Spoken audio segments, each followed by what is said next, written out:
Saat ingat mau marah, engkau mengatakan, ya Rasulullah, la taghdab wa la taljana, jangan marah, engkau dapat surga. Allahumma shalli ala Muhammad wasallam. Ingat, orang yang memperbanyak salawat kepada Rasulullah itu maknanya seperti itu. Aku senang berpuasa karena engkau senang berpuasa ya Rasulullah. Bukan diartikan banyak bersalawat dalam pentas-pentas tertentu atau tempat-tempat tertentu, bersalawat setiap saat. Ingat Rasulullah SAW, maka akan connect, akan sweet dan connect, maka pantas dan layak. Bahkan di dalam kitabnya Imam Al-Ghazali itu Mukashafatul Qulub diceritakan ada orang yang bermimpi ketemu Rasulullah, tapi kemudian dibelakangi. Aku tidak kenal kepada engkau, kata Rasulullah. Lalu orang itu mengatakan, bukankah seorang Rasul itu kenal umatnya, jauh lebih kenal dari seperti ibu kepada anaknya. Kenapa engkau tidak kenal? Karena aku tidak kenal pada tidak bersalawat. Lalu kemudian orang itu bangun mimpi itu, lalu kemudian mewajibkan pada dirinya sendiri untuk bersalawat 100 kali setiap hari. Dan kemudian suatu saat mimpi bertemu dengan Rasulullah, Rasulullah menyapa dia dan mengenal dia. Itu diantaranya. Jadi banyak bersalawat kepada Rasulullah SAW dalam kehidupan keseharian, tidak harus pada waktu-waktu tertentu. Yang ketiga itu khusus juga pada saat mendengarkan azan dan kemudian mengikuti apa bacaan azan itu, lalu kemudian bersalawat kepada Rasulullah SAW. Halak lahu syafa'ah, kata Rasulullah.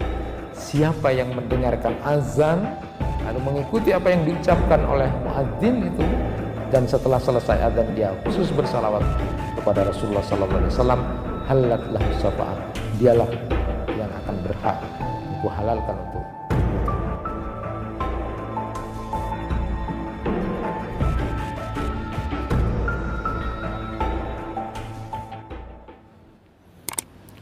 Assalamualaikum warahmatullahi wabarakatuh. Alhamdulillahi rabbil alamin, wa bihi nasta'inu ala umuri dunya waddin. Ashhadu an la ilaha illallah wahdahu la syarika lah, wa ashhadu anna Muhammadan abduhu wa rasuluh. Allahumma salli wa sallim ala nabiyyina Muhammad wa ala alihi wa ashabihi ajma'in. Rabbi shrah li sadri wa yassir li amri wahlul 'uqdatam min lisani yafqahu qawli. Amma ba'd. Jemaah subuh yang dirahmati Allah, di antara perkara penting yang dibutuhkan pada hari kiamat nanti itu adalah syafaat.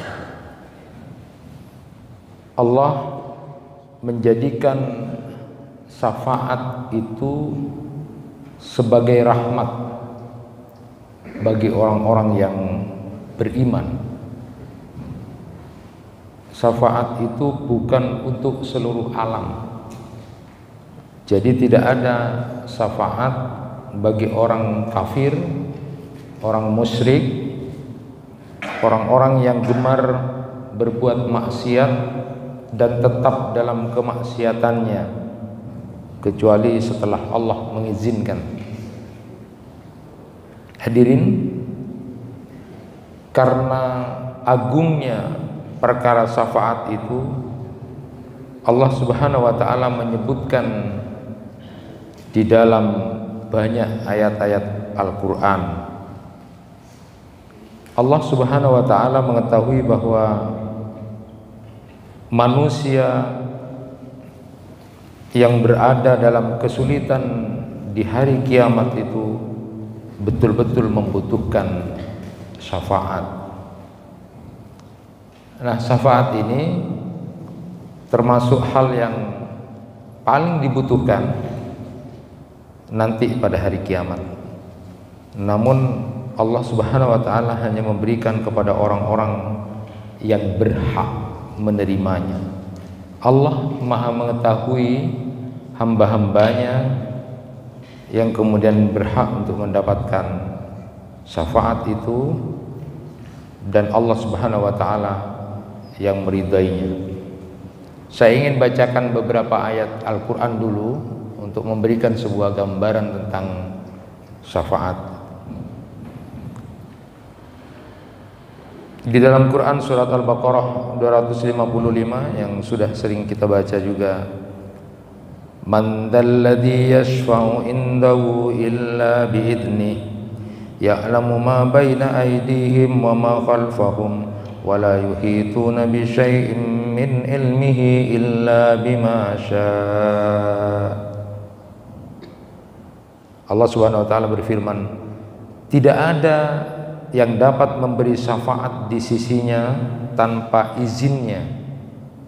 Dia mengetahui apa yang di hadapan mereka dan apa yang di belakang mereka, dan mereka tidak mengetahui sesuatu apapun tentang ilmunya melainkan apa yang dia kehendaki.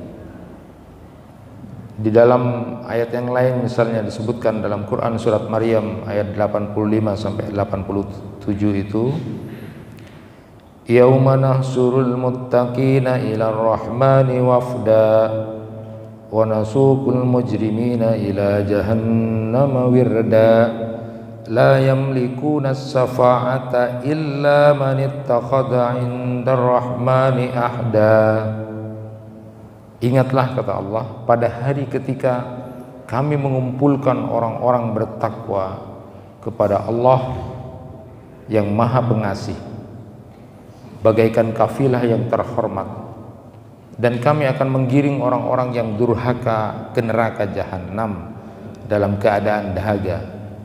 Mereka tidak berhak mendapatkan syafaat atau tidak berhak untuk mendapatkan pertolongan kecuali orang yang telah mengadakan perjanjian di sisi Allah yang Maha Pengasih.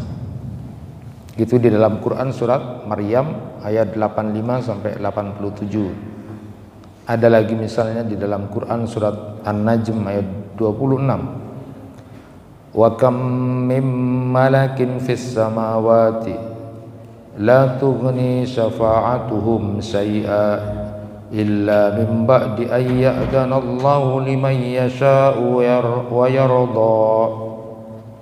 Allah Subhanahu wa taala berfirman, dan betapa banyak malaikat di langit, syafaat atau pertolongan mereka sedikit pun tidak berguna kecuali apabila Allah telah mengizinkan, dan hanya bagi siapa yang Dia kehendaki dan Dia ridhoi. Quran surat An-Najm 26. Jamaah yang dirahmati Allah, ayat-ayat yang saya bacakan tadi itu menjelaskan bahwa Allah lah pemberi syafaat yang pertama sekaligus yang terakhir bagi hamba-hambanya. Allah Subhanahu wa taala juga menjelaskan bahwa syafaat itu adalah perkara yang sangat besar yang hanya ditentukan Allah Subhanahu wa taala sendiri. Allah lah yang memilih siapa di antara hamba-hambanya yang dikehendakinya untuk diizinkan menjadi pemberi syafaat pada hari kiamat. Tidak diragukan lagi bahwa pemberi syafaat terbesar atas izin Allah nanti adalah junjungan kita Nabi Muhammad sallallahu alaihi wasallam. Atas izin Allah, beliau nanti akan memberikan syafaat terbesar di waktu-waktu penting seperti di mizan dan sirat. Nah, inilah pembahasan yang akan kita kaji pada kesempatan kali ini. Sebagaimana yang sudah pernah saya sampaikan, ketika Anas bin Malik radhiyallahu an pernah dia bercerita, sa'altun Nabi sallallahu alaihi wasallam ayyasfa'ali yaumal qiyamah. Anas bin Malik itu bercerita, saya pernah meminta kepada Nabi sallallahu alaihi wasallam agar beliau memberikan syafaatnya nanti di hari kiamat. Faqal ana fa'il. Lalu kemudian Rasulullah menjawab, iya, nanti akan aku berikan syafaat. Qala qultu ya Rasulullah fa aina atlubu. Aku lalu kemudian bertanya, kata Anas bin Malik, ya Rasulullah, di mana aku bisa minta syafaatmu? Qal utlubni awwala ma tatlubuni 'ala sirat. Nanti kata Rasulullah sallallahu alaihi wasallam, mintalah padaku pertama kali di sirat. Qala qultu fa in lam alqaka 'ala sirat, bagaimana ya Rasulullah kalau tidak bertemu engkau nanti di sirat? Qala fa'atlubni indal mizan, maka kemudian Rasulullah menjawab, nanti di mizan. Qultu fa in lam alqaka indal mizan, kalau tidak ketemu nanti di mizan bagaimana? Qala fa'atlubni indal haud fa inni la ukhtiru hadhihi salasa al mawatin. Kalau nanti tidak ketemu di mizan kata Rasulullah, maka mintalah nanti di haud, telaga. Itulah kemudian 3 tempat yang disebutkan oleh Anas bin Malik ketika kemudian bertanya kepada Rasulullah sallallahu alaihi wasallam. Beliau menyatakan, sesungguhnya aku tidak keliru di 3 tempat itu, kata Anas bin Malik. Allahumma shalli ala Muhammad wa sallim.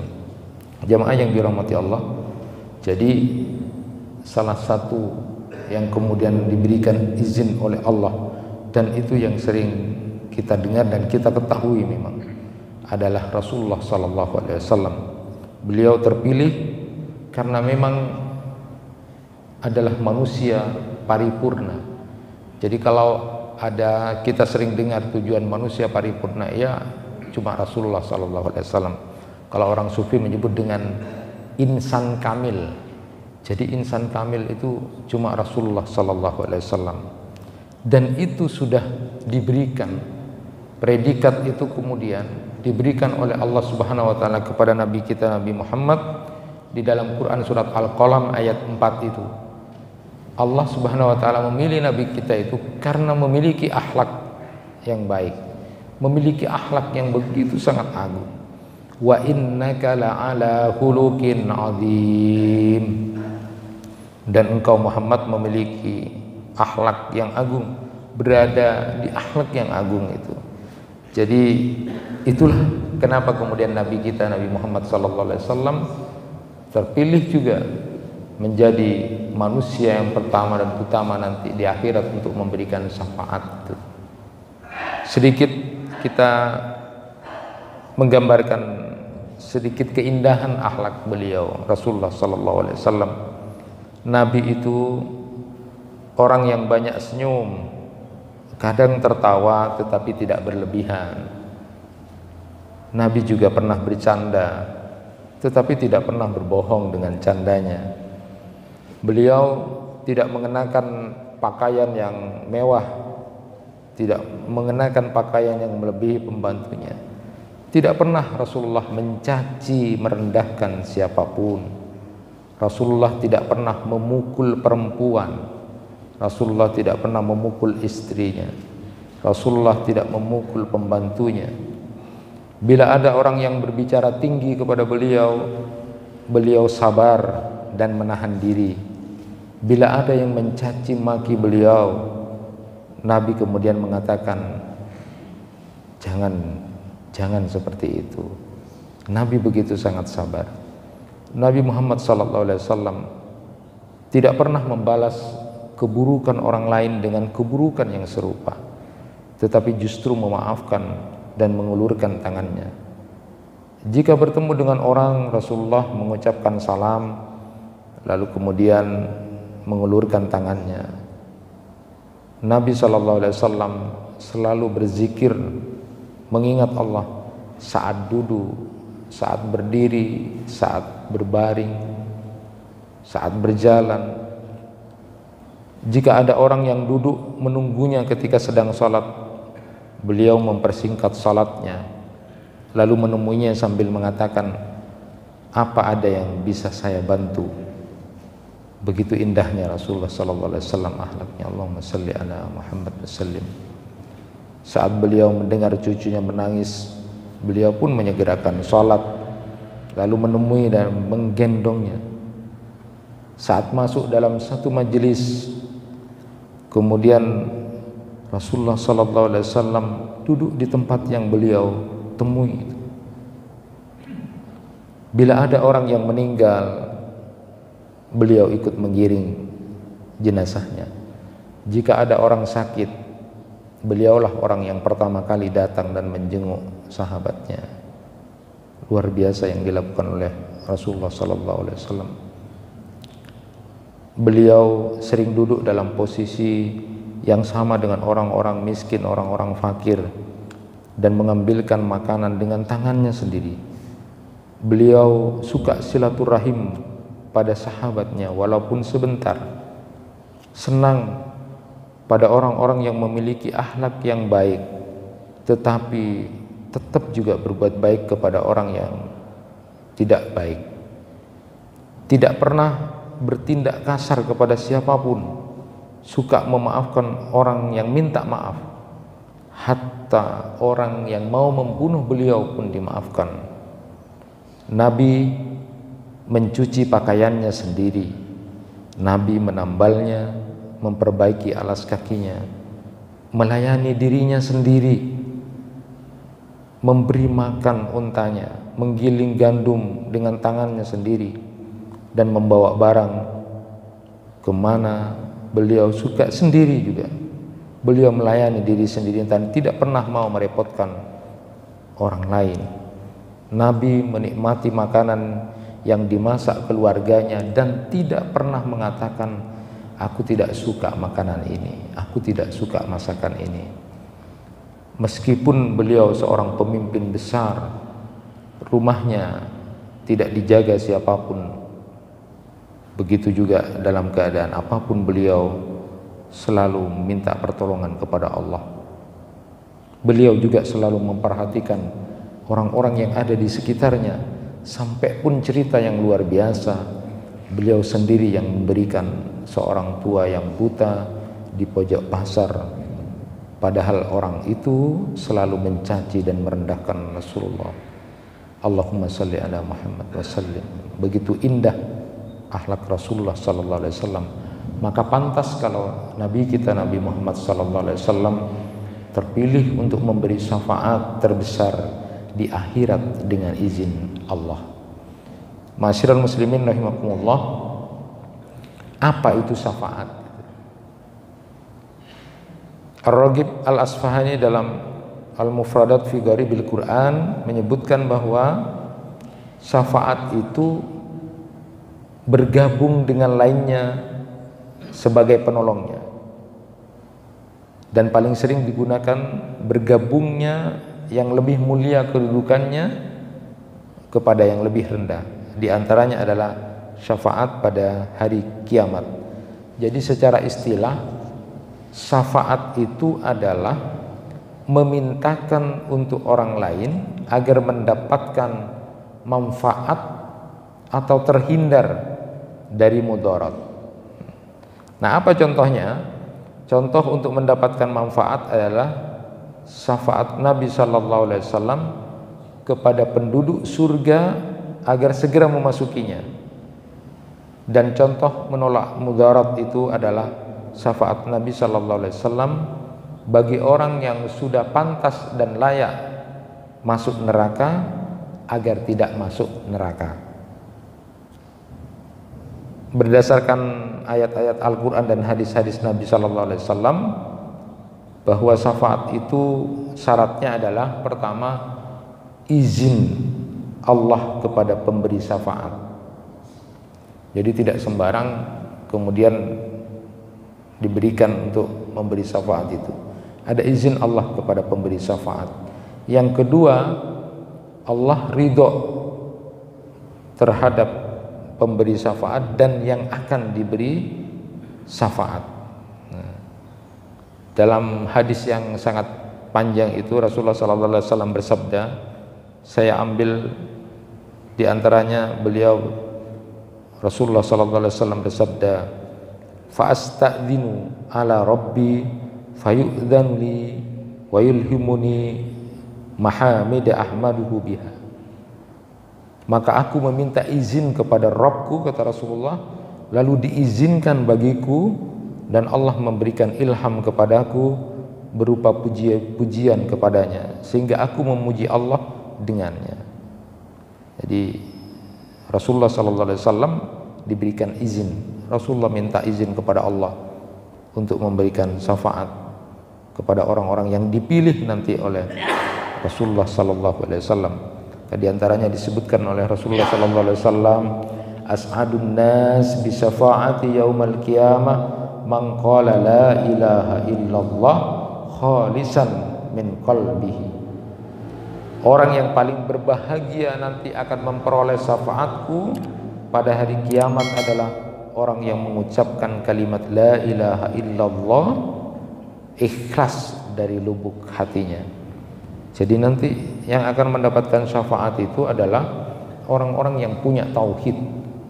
Jadi catatan pertama yang harus kita pahami, yang diridhoi nanti oleh Allah akan mendapatkan syafaat itu adalah orang-orang yang memiliki tauhid.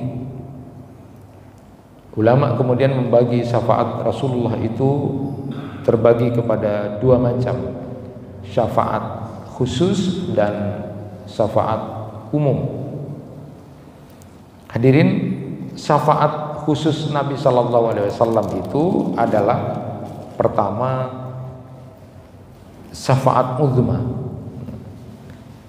Jadi syafaat yang khusus Nabi Sallallahu Alaihi Wasallam itu yang pertama adalah syafaat uzma. Ini yang disebut dengan syafaat besar, syafaat agung.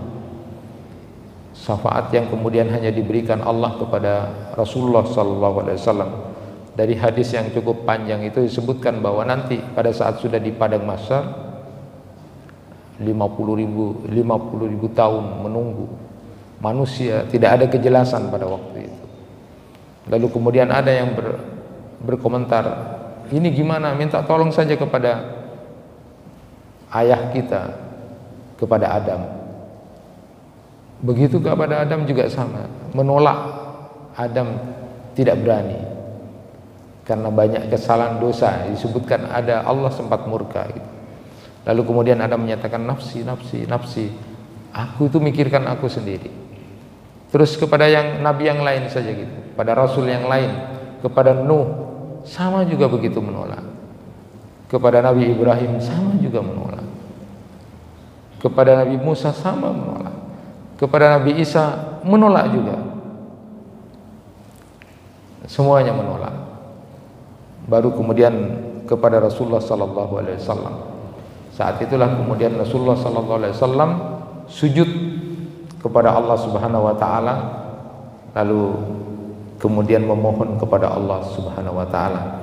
Saya ambil potongan hadis itu. Rasulullah sallallahu alaihi wasallam bersabda, "Ana sayyidun nas yaumal qiyamah wa la tadruna mimma dzalik.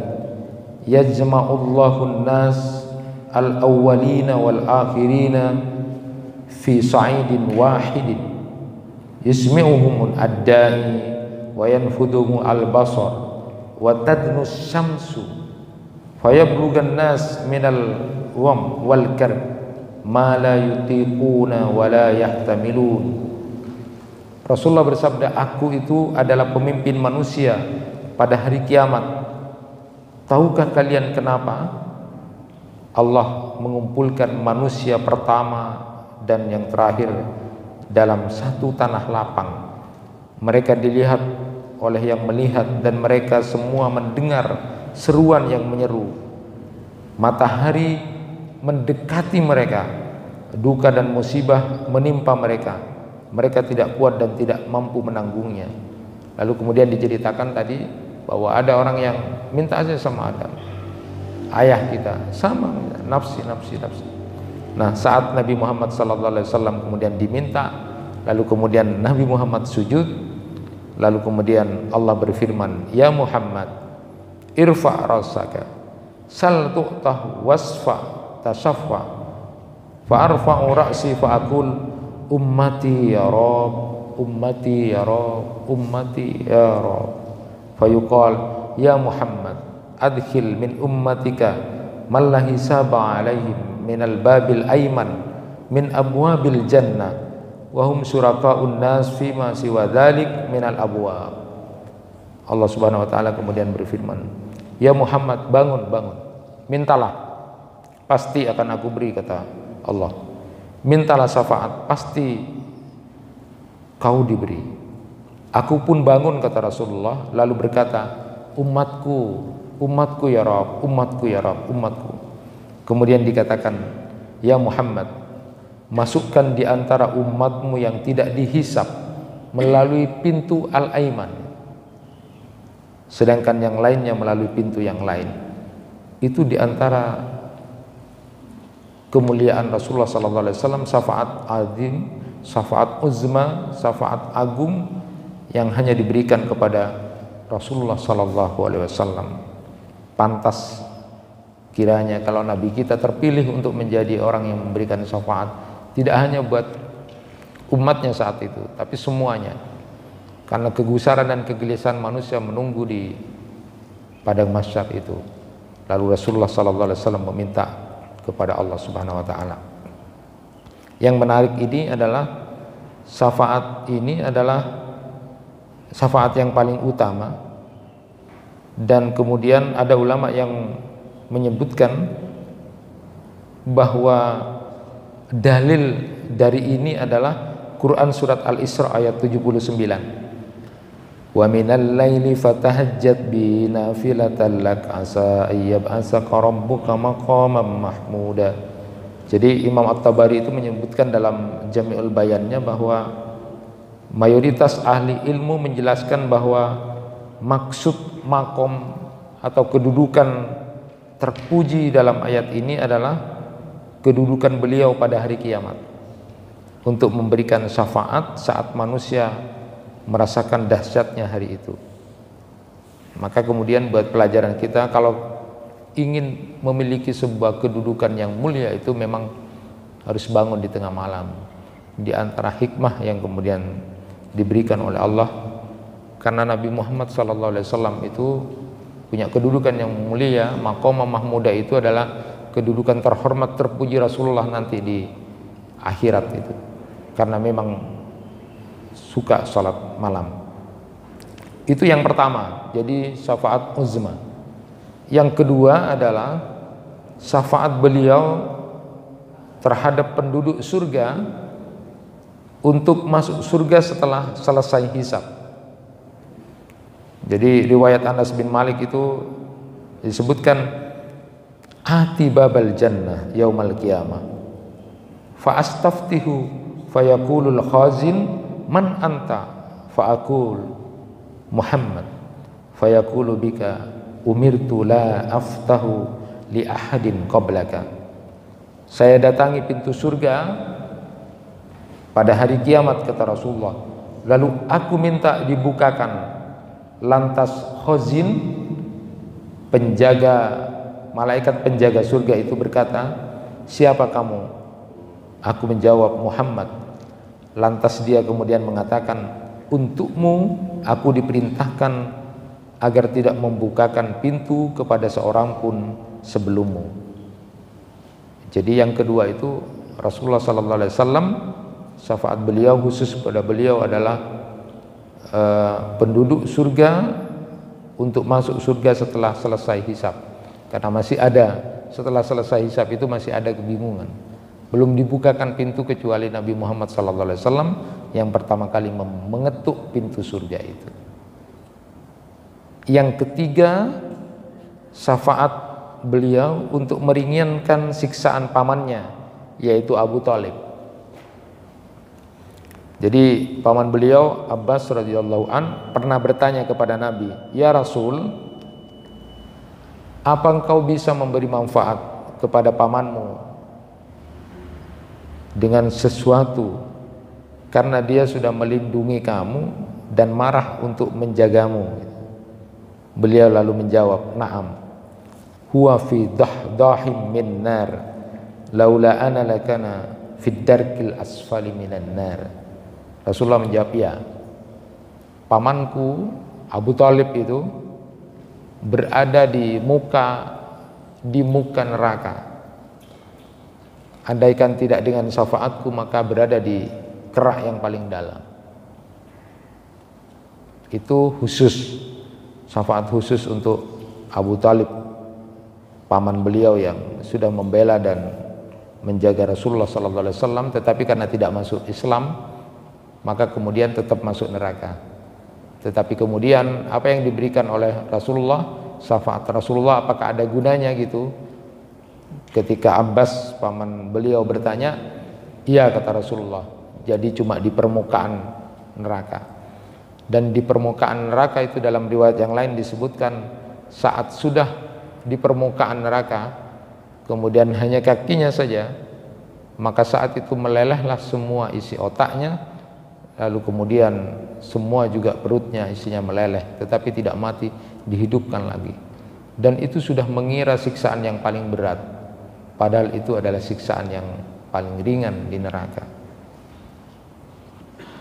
Nah, apa syafaat umum Rasulullah SAW? Kalau tadi syafaat khusus yang diberikan Allah kepada Nabi Muhammad, nah syafaat-syafaat umum yang diberikan oleh Allah kepada Nabi Muhammad SAW, yang pertama adalah syafaat untuk mengangkat derajat sebagian ahli surga berdasarkan doa Nabi SAW untuk Abu Salamah agar diangkat derajatnya di surga. Ini sudah kita pahami bersama bahwa nanti di surga pun ada grade, ada level, dan Allah Subhanahu wa taala memberikan kepada Nabi Muhammad untuk mendoakan siapa saja dari umatnya yang mau diangkat derajatnya di surga itu. Kemudian yang kedua, syafaat untuk masuknya sebagian kaum mukmin ke surga tanpa hisab. Ini luar biasa. Wa adani rabbi ayyudkhilal jannata min ummati sab'ina alfan la hisaba alaihim wala adaba ma'a kulli alfin sab'una alfan wa salasu hasayatin min hasayatihi. Rabbku menjanjikanku, kata Rasulullah, untuk memasukkan ke surga 70.000 umatku tanpa hisab dan tanpa azab, bersama setiap 1.000 tambahan 70.000 dan 3 cakupannya. Ini luar biasa. Rasulullah SAW ketika ditawari apakah umatnya nanti akan masuk surga separuh atau diberikan syafaat, Rasulullah kemudian memilih untuk memberikan syafaat, karena kalau syafaat itu umum ya. Yang ketiga, syafaat untuk pelaku dosa besar. Ini sudah disepakati oleh kalangan sahabat, tabi'in, dan imam yang 4 sesuai dengan sabda Nabi SAW, syafaati li ahlil kabairi min ummati, syafaatku untuk pelaku dosa besar dari umatku. Dan kemudian 2 syafaat yang disebutkan oleh Imam An-Nawawi dalam Syarah Muslim beliau, begitu juga dalam kitab Fathul Barinya Ibnu Hajar, juga Ibnu Katsir dalam An-Nihayah fil Fitan wal Malahim itu menyebutkan syafaat kepada kaum yang diperintahkan untuk dimasukkan ke neraka agar tidak masuk neraka.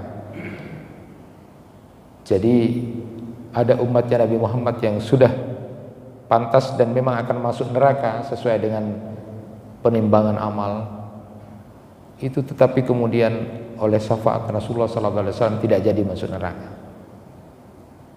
Dan yang kedua adalah syafaat kepada kaum yang kebaikannya dan keburukannya sama. Jadi di Ahlul A'raf itu yang kita bahas kemarin, nanti atas syafaat Rasulullah kemudian dimasukkan ke surga. Nah, itu hadirin tentang syafaat umum yang ada pada diri Rasulullah SAW. Ada hal yang perlu diketahui bahwa syafaat-syafaat selain Nabi SAW ada yang diizinkan untuk memberi syafaat. Malaikat, rasul yang lain, sahabat, para syuhada dan kekasih Allah. Saya ingin sampaikan siapa lagi yang bisa memberi syafaat itu. Yang pertama adalah para syuhada, orang-orang yang mati syahid itu. Yusaffa'us syahidu fi sab'ina min ahli baitihi.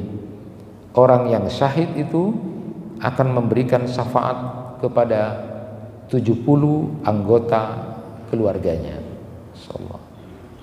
Jadi selain Nabi Muhammad, atas izin Allah, Allah mengizinkan memberi syafaat kepada para syuhada itu, orang-orang yang mati dalam jihad itu, kepada 70 anggota keluarganya.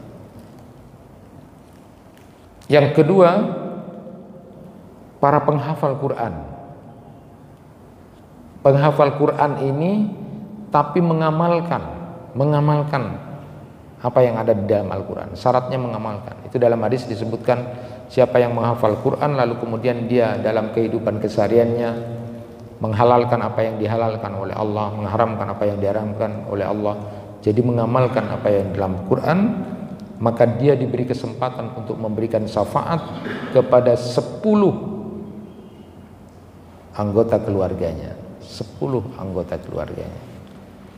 Maka berbahagialah kalau kemudian memiliki keturunan anak-anak soleh yang bisa menghafal Al-Quran, lalu kemudian dia menjadi orang yang alim dengan Qurannya itu, mengamalkan dengan Qurannya. Catatannya mengamalkan, bukan cuma sekedar hafal. Maka dia diberi kesempatan untuk memberi syafaat kepada 10 anggota keluarganya.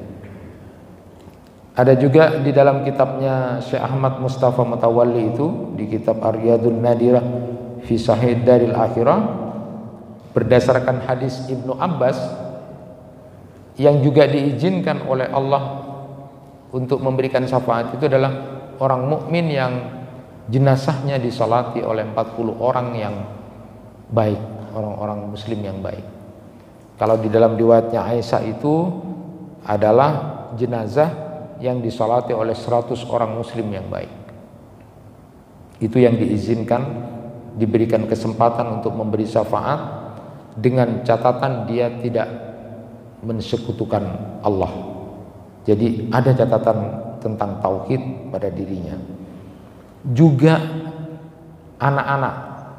anak-anak kaum mukminin untuk orang tuanya pada saat kemudian di dalam riwayat Abu Hurairah itu disebutkan orang tua yang sabar ketika ditinggal mati oleh 3 anaknya yang belum balik, mereka tidak mau masuk surga kecuali dengan orang tuanya.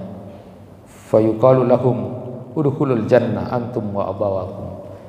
Hadis riwayat Ahmad. Jadi kalau ada orang tua yang sabar, anaknya yang meninggal di waktu belum balik, dia sabar.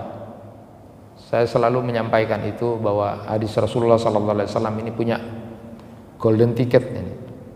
Tiket masuk surga yang sabar pada saat anaknya meninggal sebelum balik. Itu pada saat sayang-sayangnya.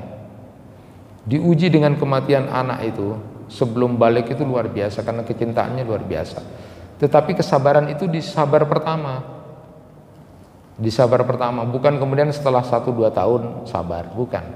Tapi di posisi yang pertama kata Rasulullah SAW. Kalau orang tua ini sabar dengan ujian yang berat begitu sampai anaknya, maka kemudian nanti di akhirat ketika anak-anak disuruh masuk surga, maka mereka tidak mau kalau tidak sama orang tua mereka. Lalu kemudian Allah mengizinkan masuklah ke surga bersama orang tua kamu. Jadi ini juga perhatian tentang kesabaran. Satu tentang upaya orang tua agar anak-anaknya menjadi anak-anak yang hafal Quran dan bisa menjalankan agama dengan benar. Itu juga diberikan izin untuk memberikan syafaat. Nah, apa amalan-amalan penting untuk pemberi syafaat ini atau mendapatkan syafaat ini dan penguat untuk mendapatkan syafaat? Yang pertama adalah membaca Al-Quran dan puasa.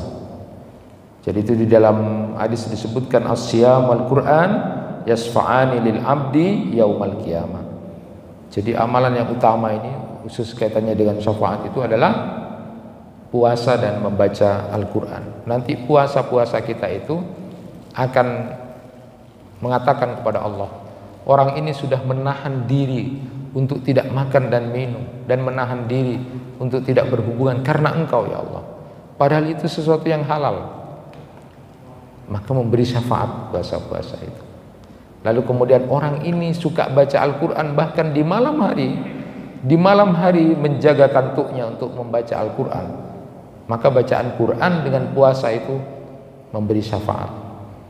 Di dalam riwayat lain disebutkan pada saat nanti padang mahsyar begitu panas akan ada mendung-mendung. Siapa itu? Itu adalah bacaan Quran, surat Al-Baqarah, surat Al-Imran itu menjadi mendung seperti itu. Jadi perbanyak baca Al-Quran dan puasa. Dua amalan inilah yang merupakan bisa memberikan pertolongan pada saat kita butuh pertolongan besar di hari kiamat dengan kesulitan-kesulitan pada saat di hisab, di mizan dan sirat itu. Lalu yang kedua, banyaklah bersalawat kepada Rasulullah sallallahu alaihi wasallam.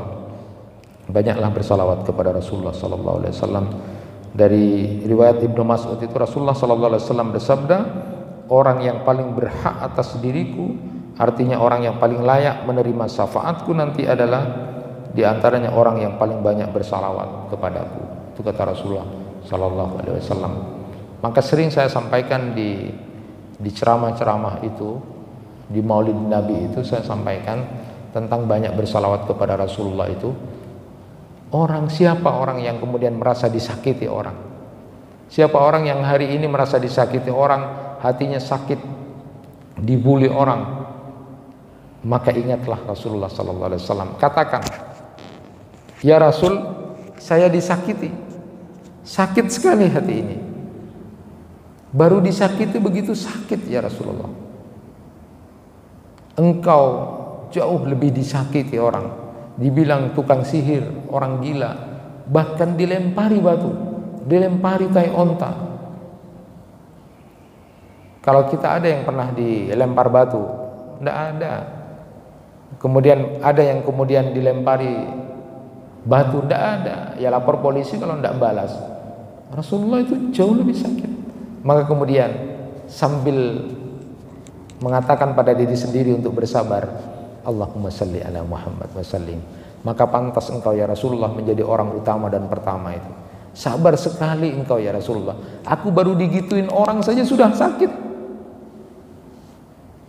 Rasulullah sallallahu alaihi wasallam juga menahan lapar begitu, sampai kemudian batu kerikil ada di perutnya. Kalau kita ini sampai seberapa tidak punya uang, Rasulullah jauh lebih dari itu. Allahumma salli ala Muhammad wa sallim. Masuk masjid, Allahumma bismillah, Allahumma ftahli abwaaba rahmatika, Allahumma salli ala Muhammad wa sallim. Keluar masjid juga begitu. Allahumma inni as'aluka min fadlikal azim, Allahumma salli ala Muhammad wa sallim. Saat ingat mau marah, engkau mengatakan ya Rasulullah, la taghdab walakal jannah, jangan marah, engkau dapat surga. Allahumma salli ala Muhammad wa sallim. Ingat, orang yang memperbanyak salawat kepada Rasulullah itu maknanya seperti itu. Aku senang berpuasa karena engkau senang berpuasa ya Rasulullah. Bukan diartikan banyak bersalawat dalam pentas-pentas tertentu atau tempat-tempat tertentu. Bersalawat setiap saat. Ingat Rasulullah sallallahu alaihi wasallam, maka akan connect, akan sweet dan connect, maka pantas dan layak dia. Bahkan di dalam kitabnya Imam Al-Ghazali itu Muqashafatul Qulub diceritakan ada orang yang bermimpi ketemu Rasulullah tapi kemudian dibelakangi. Ya Rasul, aku tidak kenal kepada engkau, kata Rasulullah. Lalu orang itu mengatakan, bukankah seorang Rasul itu kenal umatnya, jauh lebih kenal dari seperti ibu kepada anaknya. Kenapa engkau tidak kenal? Karena aku tidak kenal pada kamu. Tidak bersalawat. Lalu kemudian orang itu bangun mimpi itu, lalu kemudian mewajibkan pada dirinya sendiri untuk bersalawat 100 kali setiap hari. Dan kemudian suatu saat mimpi bertemu dengan Rasulullah, Rasulullah menyapa dia dan mengenal dia. Itu diantaranya. Jadi banyak bersalawat kepada Rasulullah sallallahu alaihi wasallam dalam kehidupan keseharian, tidak harus pada waktu-waktu tertentu. Nah, yang ketiga itu khusus juga pada saat mendengarkan azan dan kemudian mengikuti apa bacaan azan itu, lalu kemudian bersalawat kepada Rasulullah sallallahu alaihi wasallam. Halat lahu syafa'ah, kata Rasulullah. Siapa yang mendengarkan azan lalu mengikuti apa yang diucapkan oleh muadzin itu, dan setelah selesai azan dia khusus bersalawat kepada Rasulullah sallallahu alaihi wasallam, halat lahu syafa'ah, dialah yang akan berhak aku halalkan untuk diberikan syafaat. Itu diantara 3 amalan yang harus kita buatkan, yaitu membaca Al-Quran dan puasa, bersalawat kepada Rasulullah yang banyak di setiap saat dan di setiap waktu. Lalu kemudian pada saat mendengarkan azan, kita selesai itu membaca salawat pada Rasulullah sallallahu alaihi wasallam. Hadirin, puncak syafaat adalah sebenarnya syafaat dari yang paling penyayang di antara yang penyayang, yaitu Allah Subhanahu wa taala, yang memiliki kesempurnaan kasih sayang dari yang paling penyayang di antara yang penyayang. Jadi dengan kasih sayang Allah Subhanahu wa taala tidak tersisa nanti di neraka. Tidak tersisa nanti di neraka satupun orang yang pernah bersaksi tidak ada Tuhan kecuali Allah. Tidak ada satupun manusia yang tersisa di neraka kalau dia pernah bersyahadat karena kasih sayang Allah yang sangat luar biasa di antara yang penyayang. Karena pemilik kesempurnaan syafaat itu adalah Allah Subhanahu wa taala. Nanti dientas orang-orang itu setelah kemudian disiksa di neraka sebelumnya. Tetapi karena kasih sayang Allah yang luar biasa, pemilik syafaat yang paling sempurna adalah Allah. Nanti tidak ada satupun di neraka orang yang pernah mengatakan syahadat tauhid kepada Allah dientas. Allah Subhanahu wa taala berfirman, "Qulillah syafa'ah jami'ah lahu mulkus samawati wal ard summa ilaihi turja'un." Az-Zumar ayat 44. Katakanlah, syafaat pertolongan itu hanya milik Allah semuanya. Dia memiliki kerajaan langit dan bumi, kemudian kepadanya kamu akan dikembalikan. Az-Zumar 44. Itu yang bisa disampaikan. Mudah-mudahan kita termasuk hamba-hamba Allah yang nanti diberikan syafaat oleh Allah, lalu kemudian bisa diberikan syafaat oleh Rasulullah sallallahu alaihi wasallam, terpilih menjadi orang-orang yang terpilih mendapatkan pertolongan dari Rasulullah sallallahu alaihi wasallam atas izin Allah. Kurang lebihnya mohon maaf. Assalamualaikum warahmatullahi wabarakatuh.